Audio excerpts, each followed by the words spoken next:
In thinking about Captain Hook, I started to explore the nature of villains in stories. From evil to the bone, evil because genetics, to evil because twisted idea of doing good, just considering the wide range of baddies and my favorite kinds. And because of this, I found a new appreciation for the character of Vince. He's another bad to the bone type, but also a person, and hence isn't evil in everything he does. He threatened and hurt Bianca, Drew, Adam, and made Tiny and Zig do his dirty work while forcing them into a life of gang politics. And yet, he seemed to genuinely care about his brother and Zig. Offering Maya ecstasy was an attempt at making date night more fun. And when he heard how that didn't work and Zig was ready to call their relationship quits, Vince was the one who convinced him to fight for her. Not to mention, he offered Zig a home when he had none and went to support his opening night in Captain Who.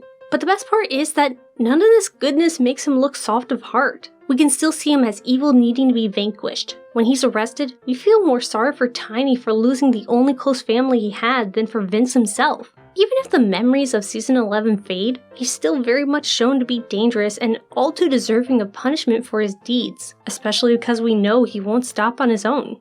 And that's something I love about his character and how he's written. Most villainous figures in Degrassi and modern fiction will be totally evil at first, but then after some time be reintroduced as part of the good guy squad or at least an ally of it. There's the typical drama about whether they've really turned over a new leaf, but if the scriptwriter wants to use the character in a new light, for the most part they will truly have gone to the good. Otherwise, them proving to still be very evil will just be returned to form and the status quo remains intact. To prevent your story from becoming bland, oftentimes it's easiest and most effective to switch out your villains. And if that villain happens to be a fan favorite and you still want to keep them around, why not give them a redemption arc or humanize them by showing how good they really are?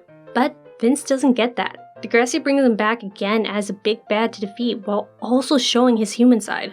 In Season 14, we find that he does feel for people and does sometimes try to help out a person in need. Of course in his twisted way where he's mostly good to the people who are useful to him, but still far more consideration than many bad guys get. And it doesn't feel stale when he returns. Yes, some of it is seeing him be considerate towards Zig, but a lot of it comes from his new role in the narrative. In Season 11, he was an outside force specifically targeting Bianca and Drew for retribution. In 13 and 14, Vince was the head of a network of high schoolers dealing drugs and fighting for his gang. He was still someone to be afraid of, but only if one of the characters turned their back on him, not because of something they'd already done. This time, Vince was more of a specific cog in the machine that is city gang politics. He didn't have vendetta against Zig or Tiny, and yet was able to still be an imposing figure they'd have to defeat to win their freedom.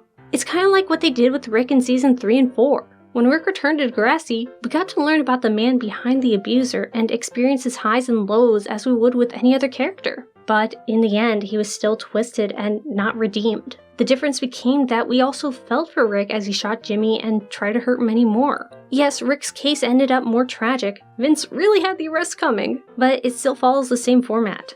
Degrassi is really good at writing people you know are terrible, but you can also see that they're not all evil in everything they do and think. Now, this is distinct from, say, the Thanos type, where the baddie does bad things, but only because they think it's the only way to achieve a good future. Rick and Vince actually are in an inherent way bad. For Vince, his disregard of other people's well-being, and Rick, his explosive, unchecked anger. And what future they're working towards, they know only benefits them. And they don't care, really. Even when they try to be pleasant and make up for some wrongs, they still have that underlying selfish desire to get what they want by any means. And I think I prefer these type of villains. People who are genuinely evil while also being allowed to show quiet moments of being like you or I. Not eternally twirling their mustache and thinking of how they can mischief the goody-goods. I again turn to Captain Hook. While being worthy of hate and opposition, we can experience his fear of death by Crocodile and how alone and unloved he feels even after all of his triumphs. Or if you're tired of me talking about Peter Pan, consider Azula from Avatar: The Last Airbender. We don't want her to succeed, but we can still relate to and feel for her as she's haunted and unravels before her defeat.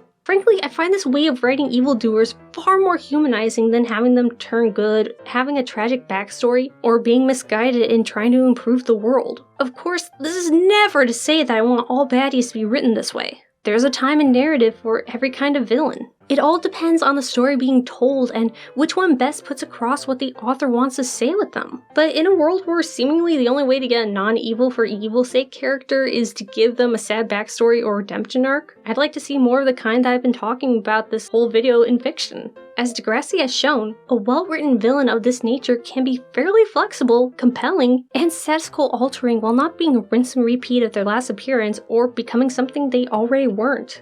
And that's another big difference too. Seeing Vince actually care about someone else doesn't feel like a change in him. It just feels more like the camera of our perspective has shifted focus to another side of him that has always been there.